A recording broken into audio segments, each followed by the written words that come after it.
Oke semuanya, kali ini saya akan menjelaskan chapter 6 Telecommuting and Networking secara singkat, yaitu di dalam chapter 6 ini ada 4 bagian.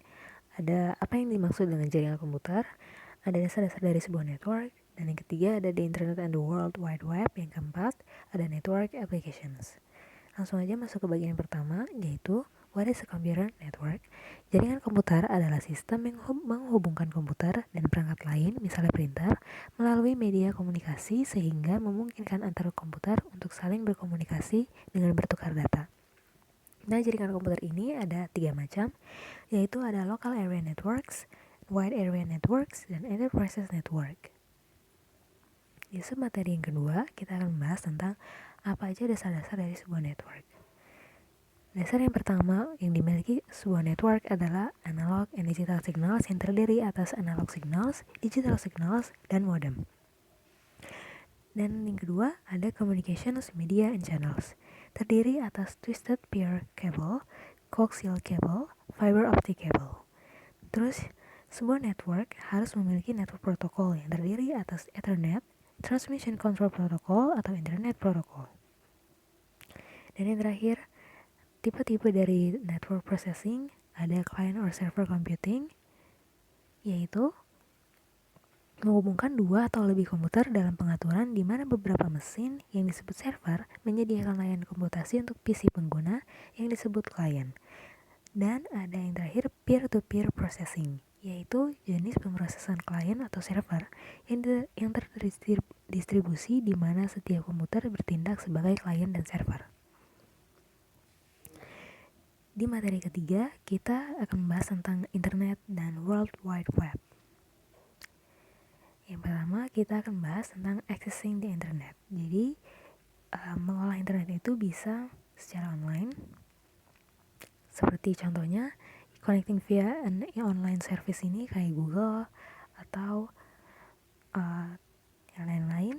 Terus ada the future of Internet, ada faktor-faktor yang membuat internet itu bisa mengalami brownout. Yaitu semakin banyak orang yang bekerja online, popularitas situs web yang melonjak seperti YouTube membutuhkan bandwidth dalam jumlah besar.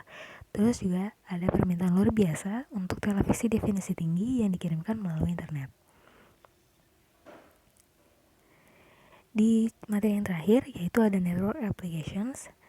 Nah, apa aja sih aplikasi yang ada di network itu? Yang pertama, seperti Discovery, yaitu Discovery ini terdiri dari search engine and meta search engine, contohnya kayak Google.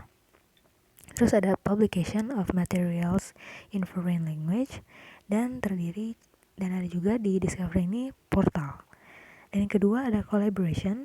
Jadi di network ini kita udah semakin maju dan semakin canggih dalam membuat suatu pekerjaan jadi lebih mudah. Jadi bisa dikerjakan secara kelompok atau work group, workflow, virtual team, virtual collaboration, dan lain-lain.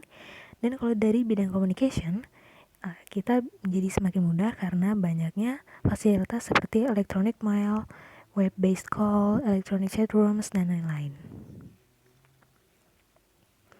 Selanjutnya ada e-learning and distance learning, suatu sistem atau konsep di pendidikan yang memanfaatkan teknologi informasi dalam proses belajar mengajar. Contohnya kayak e-book, CD, electronic teleconferencing, dan lain-lain. Terus ada virtual universities, ini mirip seperti e-learning, yaitu perkuliahan online di mana mahasiswa mengambil kelas melalui internet di rumah atau di luar lokasi. Terus ada telecommuting, yaitu pertukaran informasi dalam bentuk apapun, seperti suara, teks, gambar, data, atau video, dan video melalui jaringan berbasis komputer. Nah, telecommuting ini memiliki kelebihan yaitu fleksibilitas dalam penjadwalan, mengurangi tenaga dan waktu untuk pergi ke kantor, dan lain-lain. Tapi juga ada kekurangannya yaitu hilangnya interaksi sosial nyata antara karyawan, pengawasan terbatas, tidak ada batasan yang jelas antara waktu bekerja dan waktu pribadi, dan konflik dengan sistem, dan lain-lain. Nah, contoh yang akan saya ambil yaitu dari bagian the future of internet. Alo Dokter rilis layanan digital untuk cek mandiri risiko terkena COVID-19. Layanan ini dapat diakses secara gratis bagi seluruh lapisan masyarakat Indonesia guna mendukung program KIE atau Komunikasi, Informasi, dan Edukasi dari Kementerian Kesehatan dalam menghadapi COVID-19.